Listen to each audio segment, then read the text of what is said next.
everyone, I am Dr. Gayatri, Assistant Professor at Smriti College of Pharmaceutical Education, Indore, from the Department of Pharmacology. In our today's class, we will learn about what is cardiac arrhythmias and the drugs that are used in the treatment of cardiac arrhythmias, that are anti-arrhythmic drugs.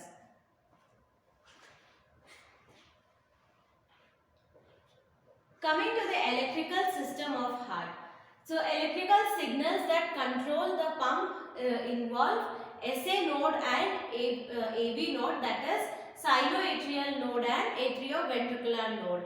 We have seen the function of these nodes and the electric impulse generation and conduction that happens with the help of these nodes, and the role of it in conduction and contraction of heart while learning about the hemodynamics and electrophysiology of heart. So we know that the heartbeat, that is contraction, begins when electric impulse from sinoatrial node moves through it. So the SA node is often referred to as a natural pacemaker because it initiates the impulses for the heartbeat. So if you look at the structure of heart, this is where SA node is present near the right atrium, and then there is an AV node almost in between right atrium and right ventricle, and then we have seen certain structures called Purkinje fibers which are present all throughout, and then also His bundles.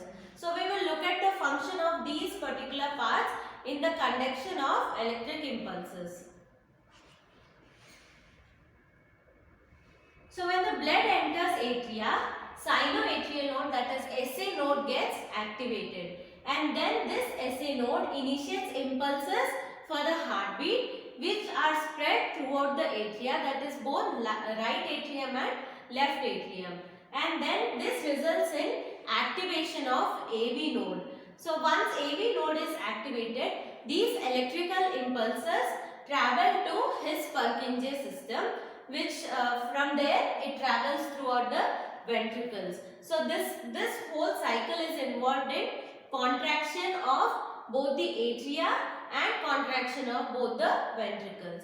So we understand that for a normal functioning of heart, that is normal contractions to happen, this whole cycle should be normal. So when this goes abnormal, or if there is any mishappening in this cycle, that results in abnormal contractions and ultimately results in arrhythmias. So this exact route must be followed for the heart to pump the blood. As long as the electrical impulse that is transmitted is normal, the heart pumps the blood and beats in a normal regular pace. But in an adult, we know that normal heart rate is between 60 and 100 beats per minute, and then ECG, that is electrocardiography, is a diagnostic procedure that records the heart's electrical activity and helps in diagnosis of arrhythmias. So arrhythmias, when does these arrhythmias occur? So arrhythmias occur when the heart's natural pacemaker, that is SA node, it develops an abnormal rate or rhythm. So SA node, its rate and rhythm has shifted from what it normally functions, and then or normal conduction pathway is interrupted, or another part of the heart takes over as a pacemaker. These could be the reasons for occurrence of an arrhythmia. So what is cardiac arrhythmias? The term arrhythmias refers to any change in the normal sequence of electrical impulses. So we have seen the normal sequence of electrical impulse in the flowchart previously. So whenever there is a deviation or there is a change from what normal sequence is, that results in arrhythmias. And the electrical impulses may, because of which electrical impulses may happen either too fast or too slow or erratically. So that results for in the heart beating either too fast or too slow or erratically. So since the electrical impulses control the heartbeat, when electrical impulses become too fast, then the heart beats too fast. and if they are too slow, then the heartbeat becomes too slow, and if they are if the electrical impulses become erratic, then the heartbeat also becomes erratic. So when heart doesn't beat properly, what happens? It cannot function, it cannot pump the blood also properly. So when the heart doesn't pump the blood properly, what happens? All the organs which are dependent on heart for receiving blood cannot receive blood properly. So especially it is very important for organs such as lungs and brain to get normal flow of blood without any disruption. So when arrhythmias happen, that is affected. That is the reason why cardiac arrhythmias cannot be ignored, and it is considered a serious condition which has to be treated. So these arrhythmias, in certain cases, they can be for a very short period of time. So that is considered okay. But then if the arrhythmia is persisting, then it requires treatment.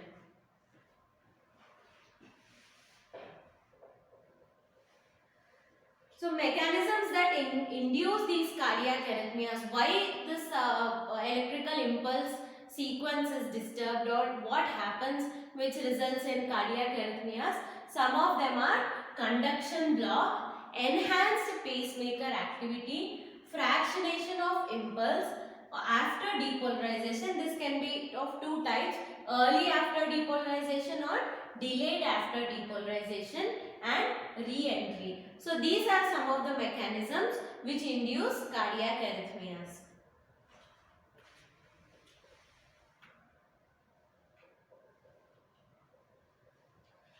So the important types of cardiac arrhythmias are extrasystoles, paroxysmal supraventricular tachycardia, which is nothing but PSVT, atrial flutter, atrial fibrillation, ventricular tachycardia, torsades de pointes, ventricular fibrillation, and atrioventricular block. These are some of the important types of cardiac arrhythmias. So coming to the treatment goals, as we have heard already, that when the heart's contraction which is controlled by the impulses is not normal. So when the impulse sequence is not normal, the contractions are not normal. So when the contractions are not normal, the conduction of blood, that is the heart's pumping of blood to various organs, is also disrupted. So because of that, it can result in various health conditions. So it is very important to treat cardiac arrhythmia. So the first treatment goal is to especially for people with atrial fibrillation, to prevent blood clots, from forming, to reduce the risk of stroke. We know that when blood clots form, the patient's chances of getting stroke are increased. So in patients especially with atrial fibrillation, the treatment goal is to prevent blood clots from forming, so that they can prevent stroke in that patients. And then to control the heart rate within a relatively normal range. So to bring the heart rate, if it is too slow, to bring it to normal, if it is too fast also, to bring it to normal. So the heart rate, one of the treatment goals is to bring the heart rate within normal range, that is 60 to 100 beats per minute, and to restore normal heart rhythm if possible. So if the beats, heart rates should be restored to normal range, and heart rhythm also can be to be restored to normal range. And then to treat heart disease or condition. So certain heart diseases may also give rise to arrhythmia. So if that is the reason why a patient developed arrhythmias, in such patients the goal is to treat that heart condition which is causing arrhythmias, and to reduce the risk factors for heart disease and stroke. As I told, arrhythmias can result in many severe diseases such as heart diseases and stroke. So to reduce the risk of these diseases in patients is another goal.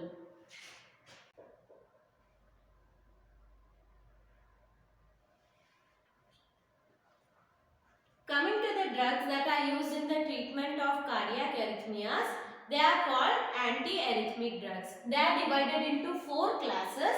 The first class of drugs include the agents that cause membrane stabilization. They are nothing but sodium channel blockers.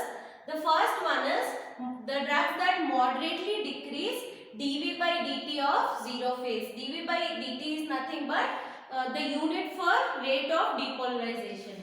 And then these include quinidine, procainamide, disopyramide. And then the drugs that cause little decrease in dV by dt of zero phase, that is lidocaine and mexiletine. And the drugs that cause marked decrease in dV by dt of zero phase, those include propafenone and flecainide. And then the second class of drugs that are adrenergic agents, which are nothing but beta blockers. These include propranolol, esmolol and sotalol. And then the third class of drugs include agents that widen the action potential. These include amiodarone, dronidarone, dofetilide and ibutilide. And then the fourth class of drugs include calcium channel blockers, that is verapamil and diltiazem. So it is interesting to note that class 1A agents also have class 3 property, that is they also cause widening of action potential.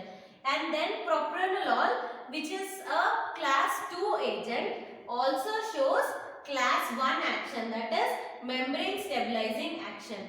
Whereas sotalol, which is also a class 2 agent, shows both class 2 and class 3, that is a widening of action potential action.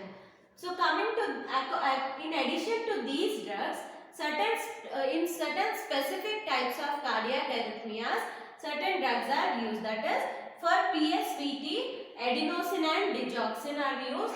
For AV block, sympathomimetics, that is isoprenaline, etc.